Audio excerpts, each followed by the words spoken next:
रामकृष्ण रे.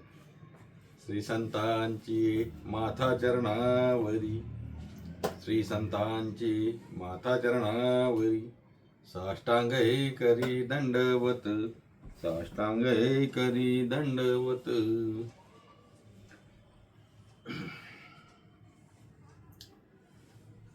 प्रतिष्ठान नगरी पैठण निवासी श्री शांती ब्रह्म श्रीमंत संत एकनाथ महाराजांच्या आनंद लहरी या ग्रंथावरचे आपलं चिंतन मालिका चालू आहे, प्रवचन मालिका चालू आहे.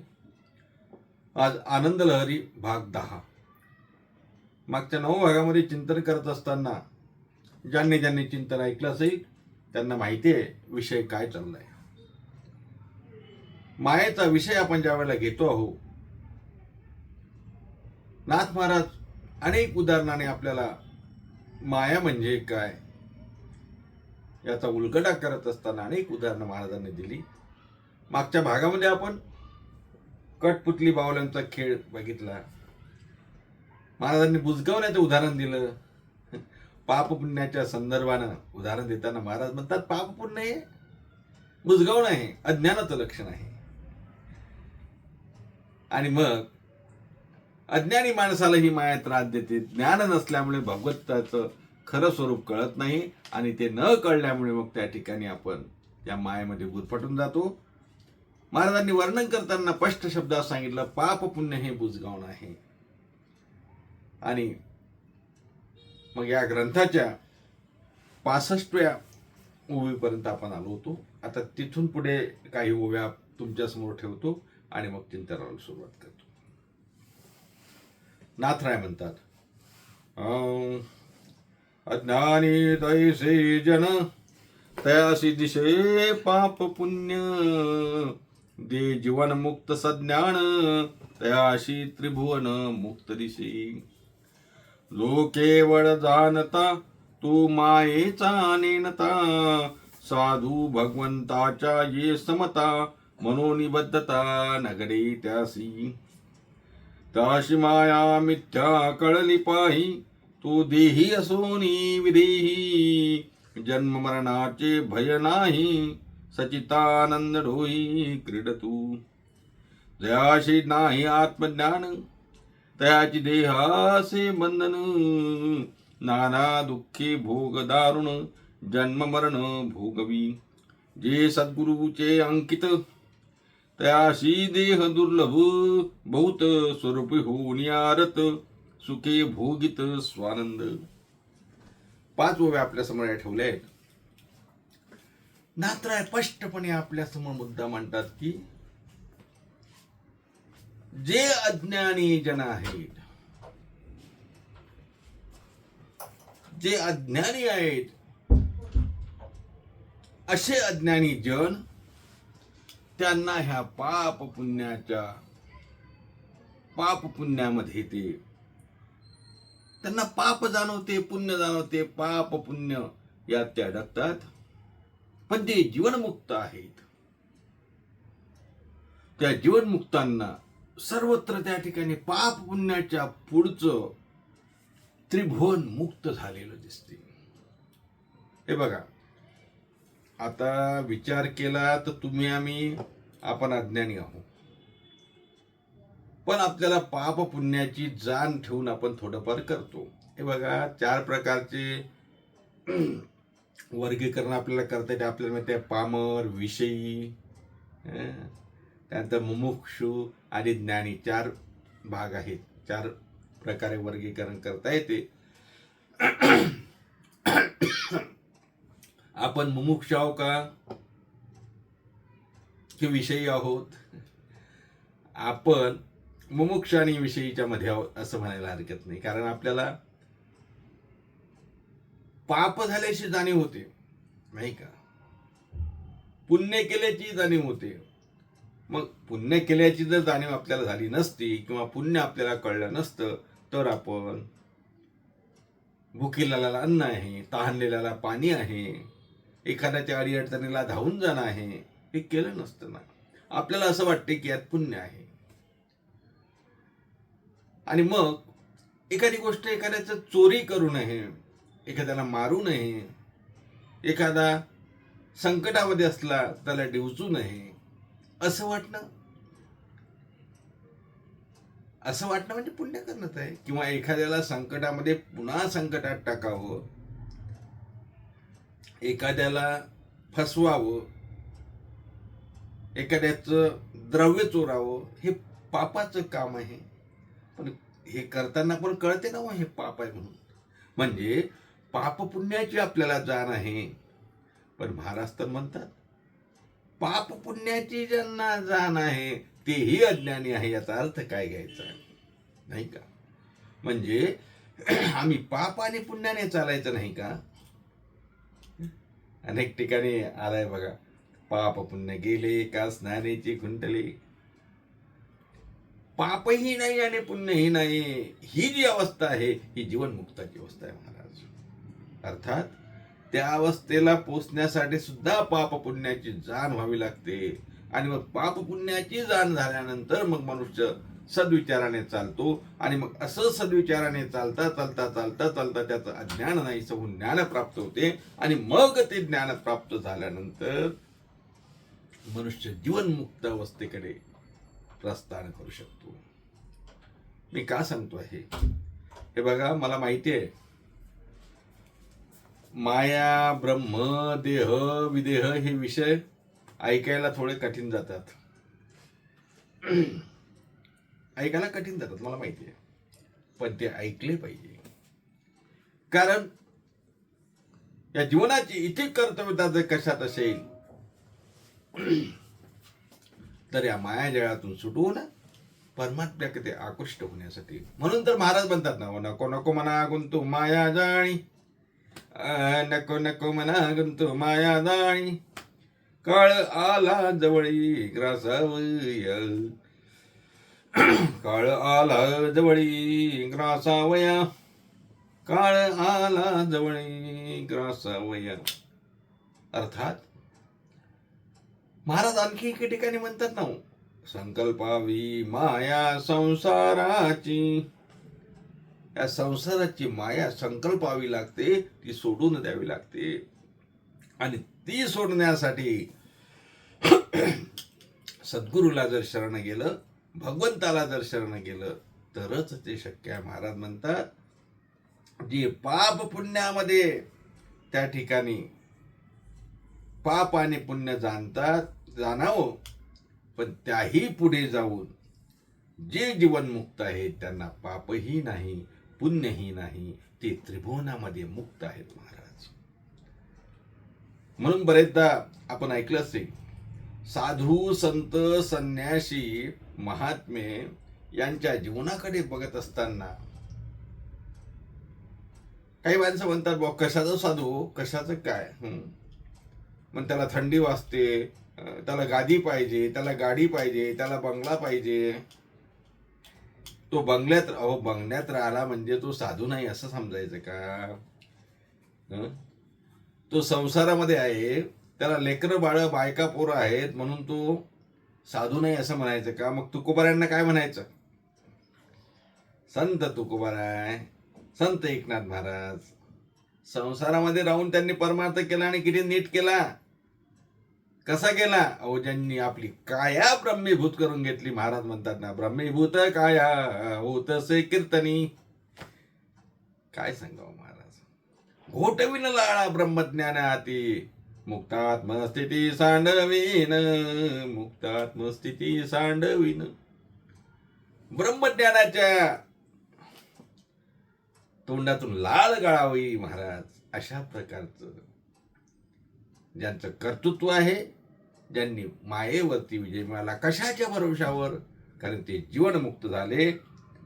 महाराज म्हणतात, तो केवळ जाणता तो मायेचा नेनता, साधू भगवंताच्या ममता मनोनिबद्धता नगरे त्याची.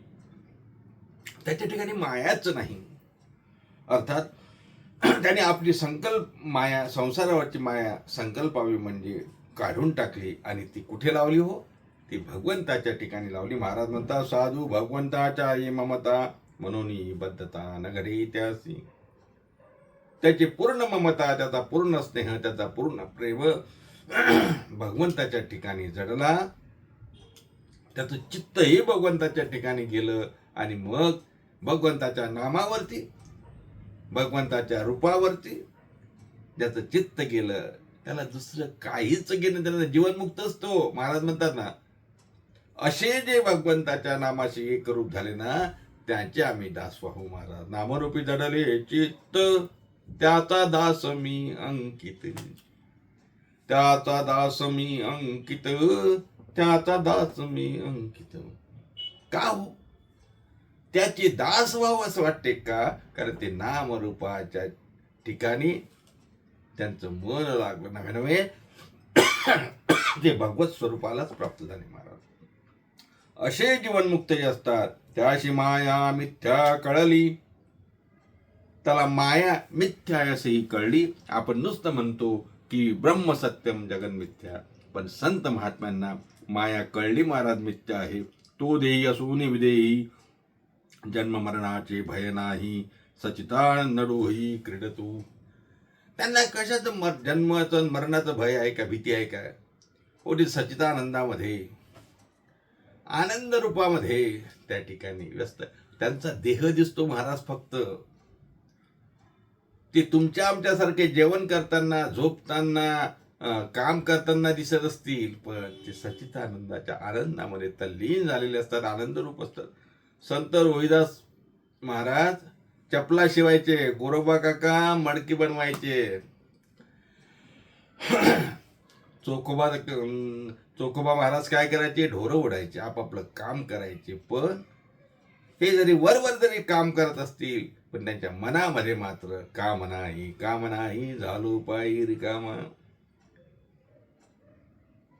दिनरजनी त्यांचा एकच धंदा की नुसतं भगवंताचं नामस्मरण, भगवंताच्या रूपाशी ते रथ झालेले होते. महाराज काय सांगावं आपल्याला. सर्व संतांच्या कथा माहिती आहेत आणि आपल्या चॅनलवर सुद्धा आपण संत चरित्रावर 20-25 दिवस चिंतन केलं होतं. त्यात एक संतांचं आपण चरित्र बघितलं. ते चरित्र बघितलं म्हणजे आपल्या लक्षात येते मायेच्या दूर हे आपले संत महात्मे कसे गेले. त्यांना जन्म मरणाचं भय नाही. ते म्हणतात मरण माझे म्हणून गेले, माझा केले अमर. आहे का? भय नाही महाराज. जयाशी नाही आत्मज्ञान, त्याशी देहाचे बंधन, नाना दुःखे भोग दारुण, जन्म मरण भोगावी. म्हणजे जन्म मरणाचं दुःख कोणाला आहे?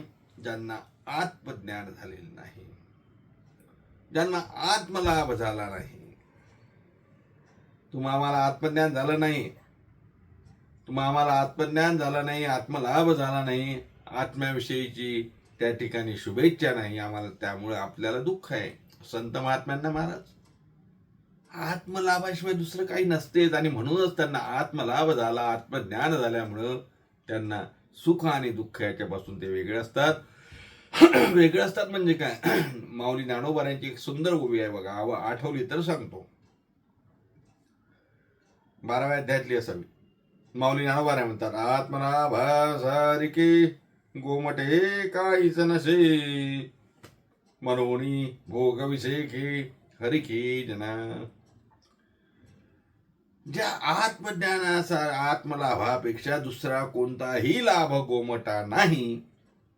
म्हणजे सर्वोच्च लाभ झाला, सर्वोच्च हिताची गोष्ट प्राप्त झाली. आता बाकी त्याच्यापेक्षा गोमट काय महाराज? तुमच्या आमच्या जीवनामध्ये आपल्याला सुख मिळते, आनंद मिळतो, पण तो कसा असतो? मला सांगा, आज आनंद झाला, हा आनंद टिकून राहतो का? नाही का? कारण हा खरा आनंद नसतो.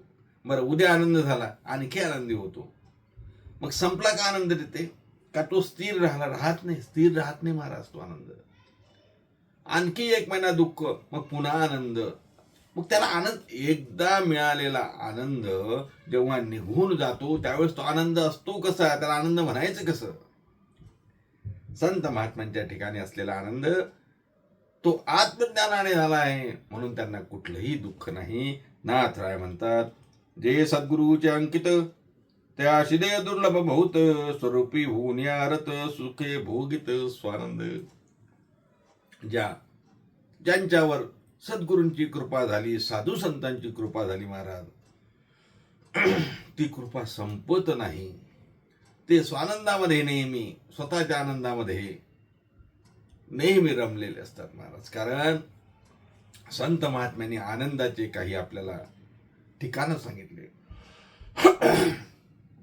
कशाला आनंद म्हणावं ते सांगितलं. अवघी आनंदाची सृष्टी झाली, किंवा वघेची त्रैलोक्य आनंदाचे आता, किंवा तुका म्हणे खाऊ आनंदाचे लाडू. किती प्रमाणे सांगू.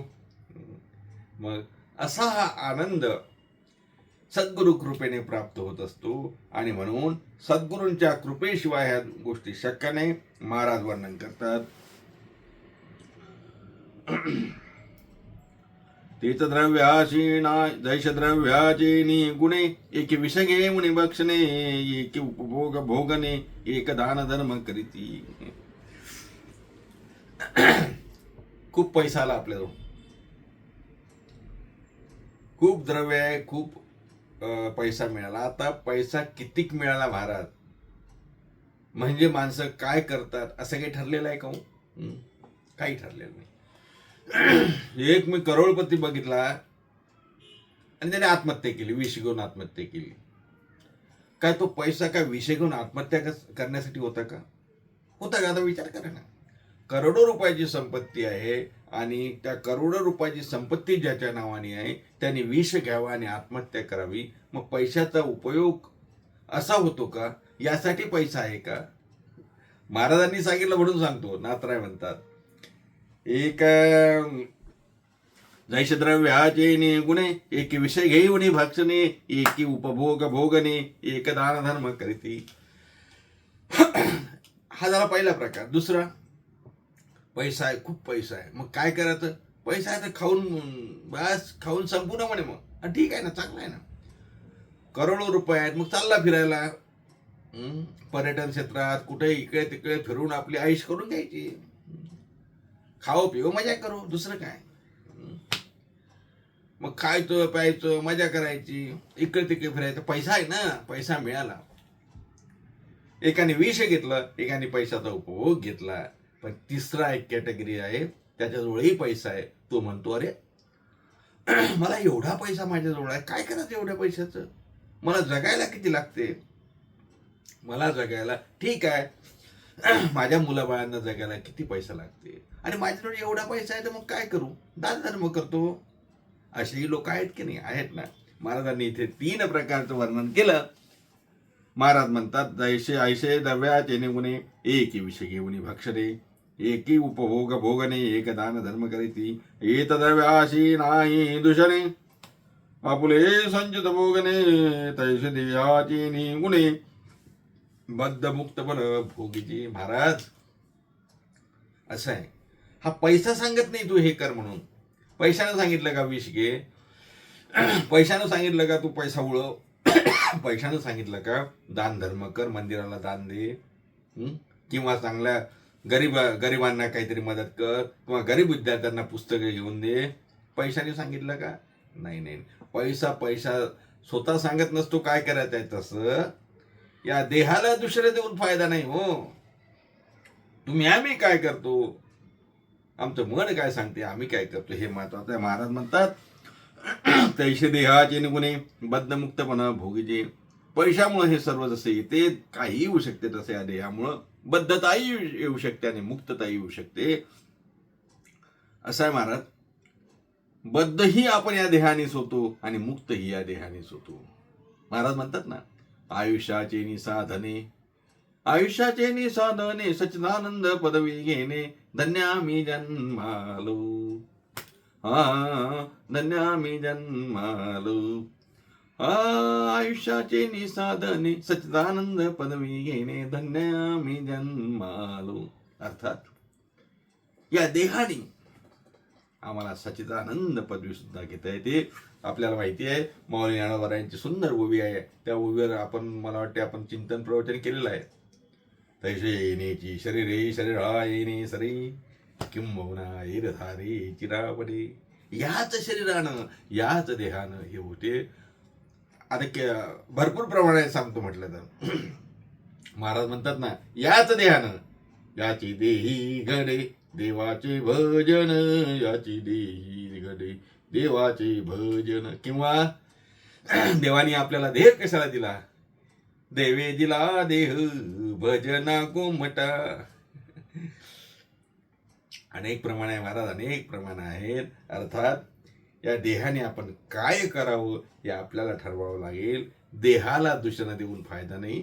या देहाने बद्धही होता येते, या देहाने मुक्तही होता येते. महाराज म्हणतात, जे नाना पातके करीत त्याशी देह काय करा म्हणत, का जो श्रीहर्षी शरणांगत त्याशी सांगत देह काही.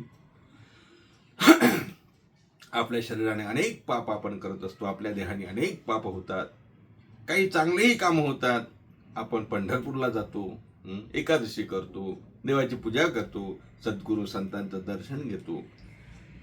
देहाने पापही करायला आपल्याला सांगितलं नसते आणि हे पुण्यही करायला सुद्धा आपल्याला सांगितलं नसते. महाराज म्हणतात, देह पाहता चेतन देहाशी कैसे दूषण, जो देहाची चेष्ट विधान सुख दुःख भोग भोग त्या लागी.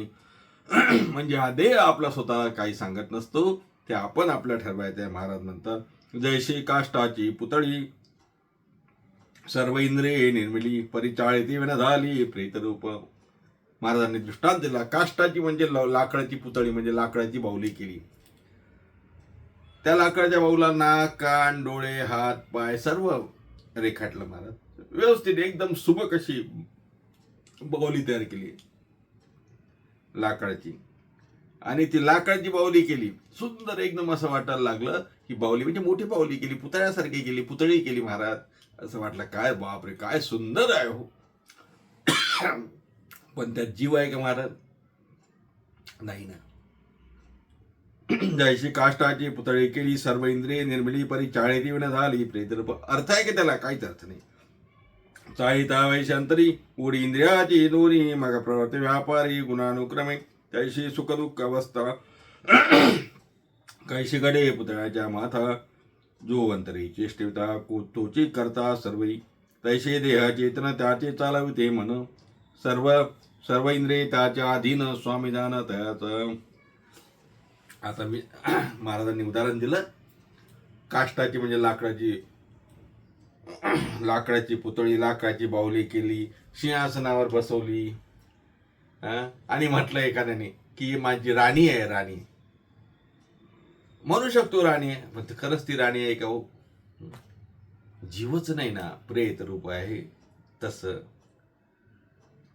तोच विचार करून महाराज, जो अंतरी चेष्टिता तोची करता सर्वही. तैसे देह या चेतन त्या ते चालविते मन. या देहाला चालवणारा कोण आहे महाराज? हा देह आपल्या मतानं करत नाही, याला चालवणारं मन आहे. आणि सर्व त्याच्या अधीन स्वामीदान तयाचा. या देहाचा स्वामी, या इंद्रियाचा स्वामी कोण असेल तर तो मन आहे. मनाच्या मताने सर्व कारभार चालतो.